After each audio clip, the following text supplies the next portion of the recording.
If you're looking for how much a video production should cost, then you're in the right place. In this video, we're going to talk about the things that impact pricing for video, the value in which we should be considering when we're talking about video pricing, and we'll give a range for what quality professional videos should cost. Hey there, what's going on? Robert Teegarden. I'm back again today with another video. Today we are talking about professional videos and how much they should cost.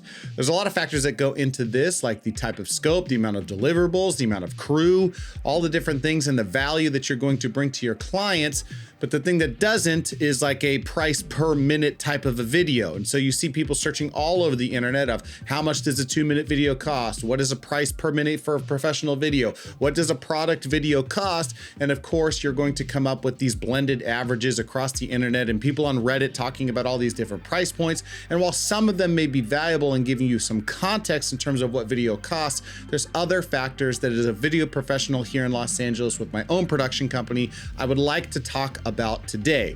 So without further ado, let's talk about the things that actually impact pricing that you should know about.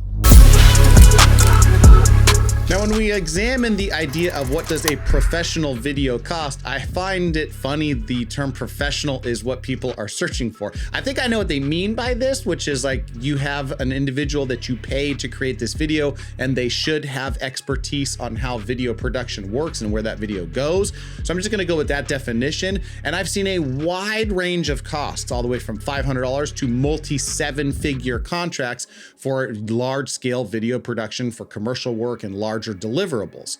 So there's a huge range in these types of things. So trying to pinpoint an average cost to me is something that's funny, but there are definite things that would affect the pricing of your particular video. And it's mainly the scale and the scope of what that video project is. So for example, if you just have a easy direct to camera shoot where it's putting out an iPhone and just utilizing the natural light that's in front of you and taking that video with no edits and putting it back on the internet, I mean, you could do that video for free by yourself, or you could hire, a friend or family or some, younger nephew that has aspirations of working in video and get that thing done. And that video might actually work for you for the intended purpose.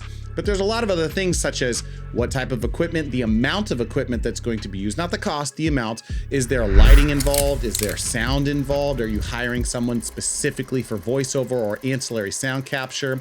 Is it direct to camera? Are there B-roll shots that we need to take into consideration? Are there props? Is there styling that's involved? Somebody coming in that's making the thing look nice? Is there wardrobe? Is there hair and makeup? Are all of these types of considerations just on the production and the pre-production side, things that you would need for your particular video use?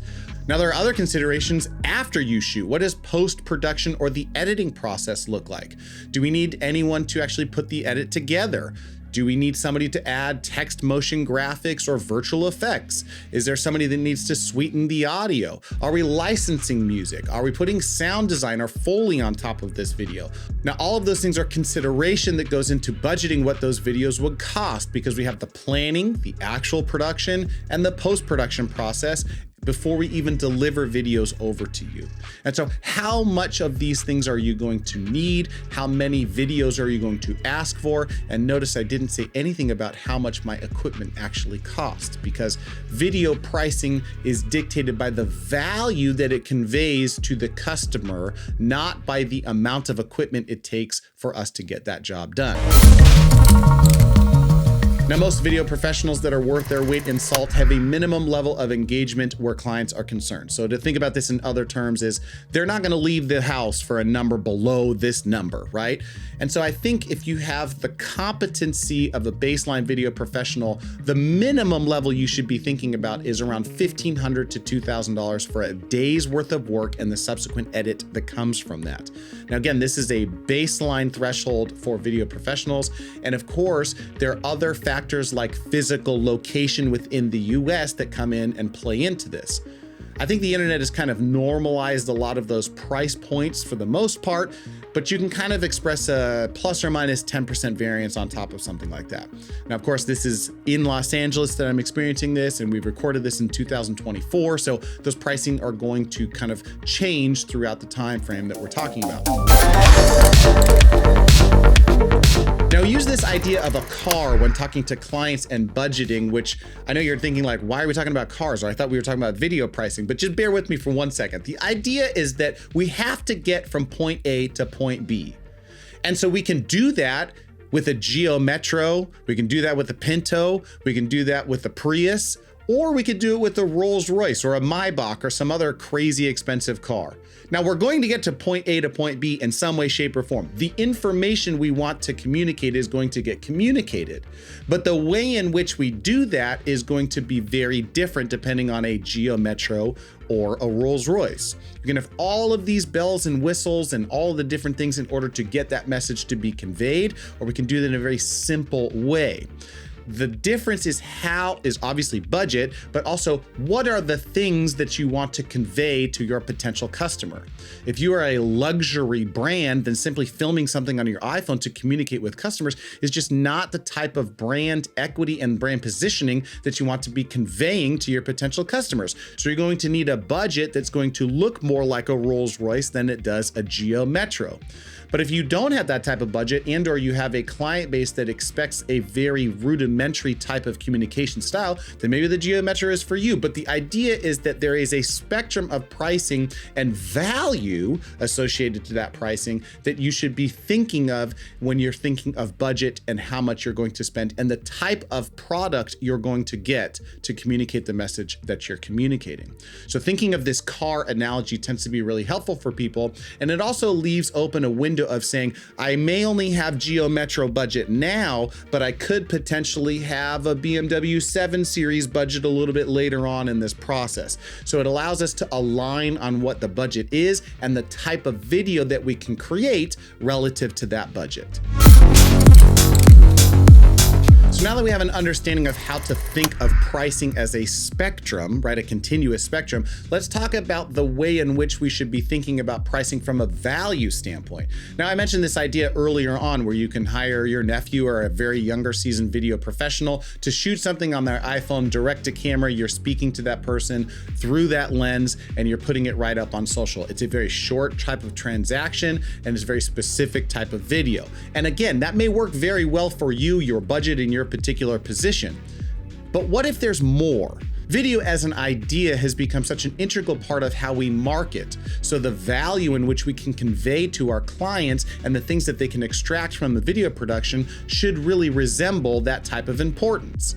So let's take that iPhone example and think of the other end of the spectrum. What if we put together a 2-day shoot and we had a beautifully lit interview with you as the business owner, talking about the way in which you founded that company, the ideas and the values that you're trying to bring to your community members and the services that you provide for them?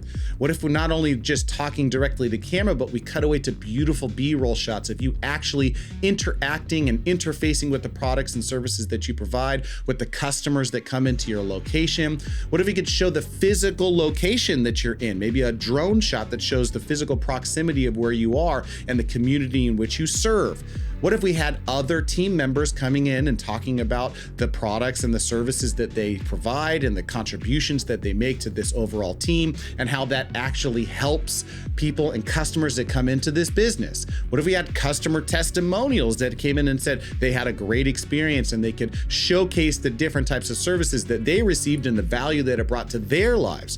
Well, what if we showed community events and different types of services that you offer? Well, now all of a sudden we're not communicating just the various types of services, but we're talking about building trust and credibility and community members and people that would come and spend hard-earned money into your establishment without even really understanding or knowing who you are. And what if I actually told you that that 1 or 2 day production could yield several different video assets that could be used across a multitude of marketing efforts? So we have testimonials that are their own separate item. We have the get to know your team members from the interviews that we put together, talking about the overall brand film that we put together. We also have an about us video because you told us as the interviewee all the different reasons why you're in business and the reason that this business exists. Well, then we also have the ability to have a virtual tour and take us into the different establishments. And all of these things can be purposed for your Google business, for your Yelp, for your website. You can utilize it in newsletters and blog posts. And of course, you can cut all these things up to have different types of social posts. Well, that one iPhone video versus the entire slew and suite of services that we did from a 2-day production, the value exchange there is overwhelming with that second type of production. So the cost of that video production should be associated to and correlated to the type of value that you're bringing. So again, to think of things as like, what does a 2-minute video cost? That's not really the way that we should be thinking about these things if we're utilizing the most effective marketing tool that we have in communicating the potential value to our customers.